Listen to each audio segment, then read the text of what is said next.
Hi everyone, it's Rhode Island's own drag sweetheart, Jacqueline DiMera. I am so sorry that I'm not there in person for Drag Queen Story Hour, but I'm so glad that I'm able to do something virtually for you. So I read 3 books for you this year. I really hope you enjoyed them. One of them is called Pride, the story of Harvey Milk and the Rainbow Flag. The second one is the story of Stonewall. And the third one is called Say Something. It's so important that right now in these times that we keep on reminding why we are who we are and why we need to keep on fighting for what we believe in. So I really hope that you listen to the messages of these stories and stay safe during these tough times. But I do miss you all. I hope to be with you soon. And I love you all. Happy Pride and sending you much love from the one and only Jacqueline DiMera. Bye everyone!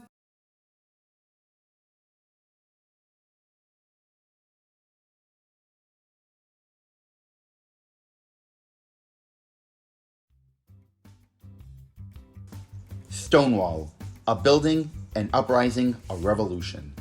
Written by Rob Sanders, illustrated by Jamie Kristoff.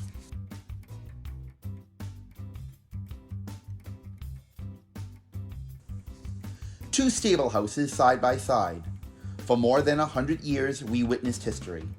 Then came a night when we became part of history.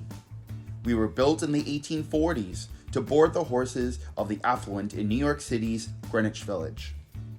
Inside our brick walls, horses whinnied and hammers clanged. Outside, passers-by bustled as carriages rumbled on the cobblestone streets. As time passed, the wealthy residents began to move uptown, taking with them their art clubs, libraries, fine hotels, and theaters. Our neighborhood became a mecca for immigrants arriving from all around the world. Visitors made their way to Greenwich Village. Many of them stayed. Greenwich Village was changing. We changed too. The smell of freshly baked bread began to waft out of our windows and into the neighborhood. The roar of automobiles replaced a rumble of carriages as artists and writers moved in. Contemporary art galleries, experimental theaters, and small restaurants sprang up around us. The village was becoming the creative center of New York City. By 1930, our 2 buildings were joined together, and we became Bonnie's Stonewall Restaurant. Celebrities, artisans, tourists, and local residents lunched at our tables, shoulder to shoulder. Greenwich Village was a place where you could be yourself, and where being different was welcomed and accepted.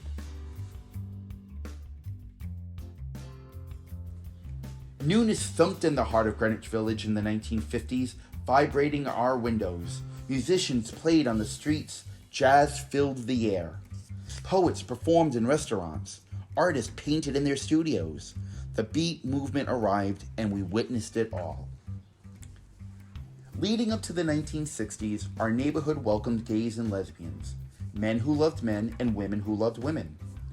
We were a home for people who were told that they didn't fit in or belong. We had welcomed all kinds of people before, so we knew what to do. In 1967, we swung open our doors and became the Stonewall Inn.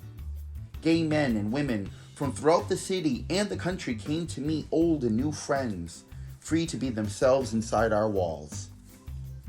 Women and men, young and old, teenagers, transgendered people, drag queens, veterans, business people, students, people of different colors, religions, and cultures, gathered, chatted, laughed, and danced under our roof. Others were not as accepting. They thought those who gathered within our walls were too different. We heard the whispered voices of those inside. Loving someone like yourself was illegal. Socializing together could get you arrested. Wearing the wrong clothes could land you in jail. Being gay could get you fired or kicked out of your home. Some nights we heard fists pounding on our doors, felt angry footsteps stomping across our floor, and saw flashes of glaring light as the police arrested some of those inside. After each raid, those who hadn't been arrested left, quietly, angrily, disappearing into the darkness. We stood tall and kept opening our doors, and the people kept coming. But the police raids kept coming too. We couldn't stop them. In the steaming early morning hours of June 28, 1969, under a nearly full moon, another raid began. "Police!" a voice shouted. "We're taking the place!" Officers stormed through the doors, lining up the people inside, demanding IDs, detaining some, arresting others. This time, those not arrested didn't disappear into the night.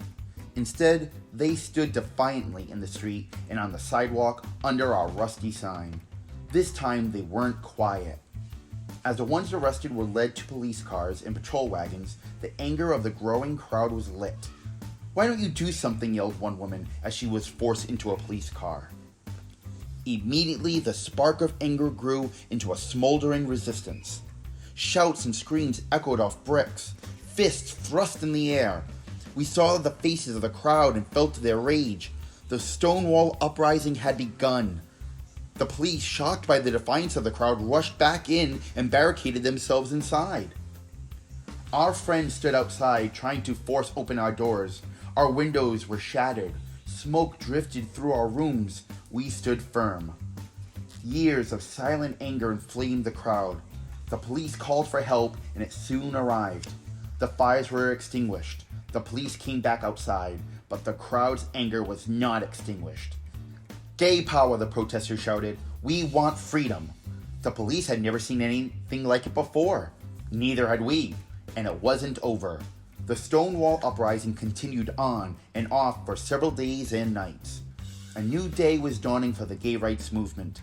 The change had begun here, inside our walls at the Stonewall Inn. On June 28, 1970, our windows looked out on men and women gathering together to celebrate the first anniversary of the Stonewall uprising. At first, hundreds marched, then thousands of women and men, young and old, teenagers, transgender people, drag queens, veterans, business people, students, people of different colors, religions, and cultures, and their friends and families joined to parade through the streets of New York City. "Say it clear, say it loud, gay is good, gay is proud," they chanted. Many things are different now. Some things have changed, even some laws have changed. Now 2 men who love each other or 2 women who love each other can marry. We know. We've seen their happy faces snapping photos outside our door. We've heard their footsteps walking side by side along our floors. We've felt their love. Each year in June, people all over the world celebrate the movement for LGBTQ+ rights. A movement that has come so far. A movement that still has further to go. They celebrate inside and outside our walls. They celebrate freedom. They celebrate equality. It all began one night here at the Stonewall Inn, where 2 old horse stables became part of history. The end.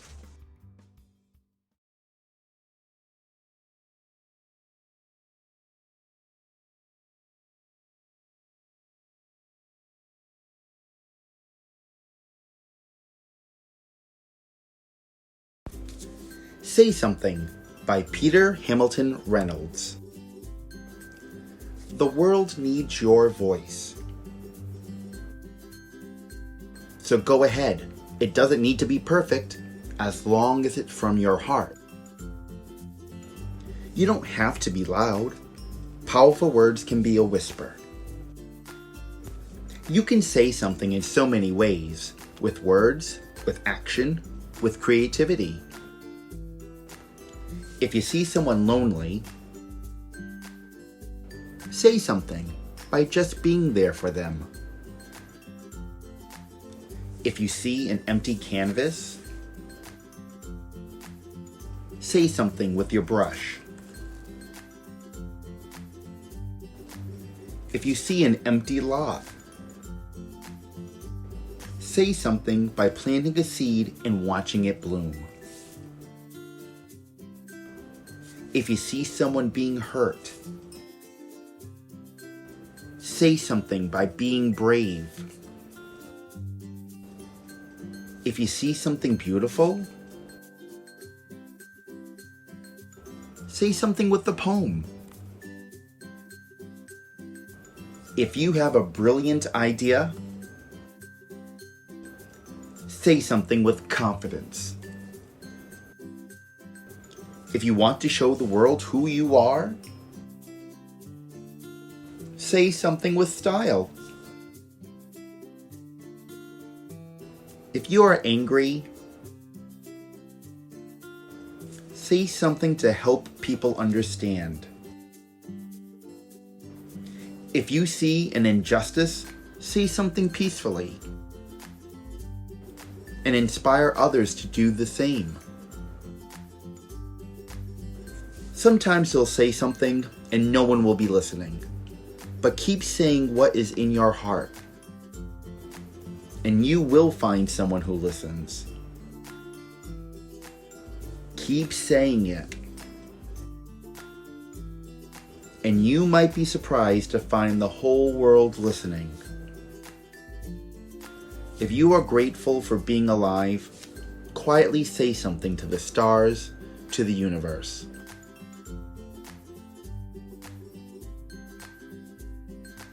Some people find it easier to say something than others,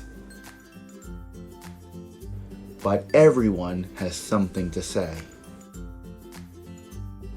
So when you're ready,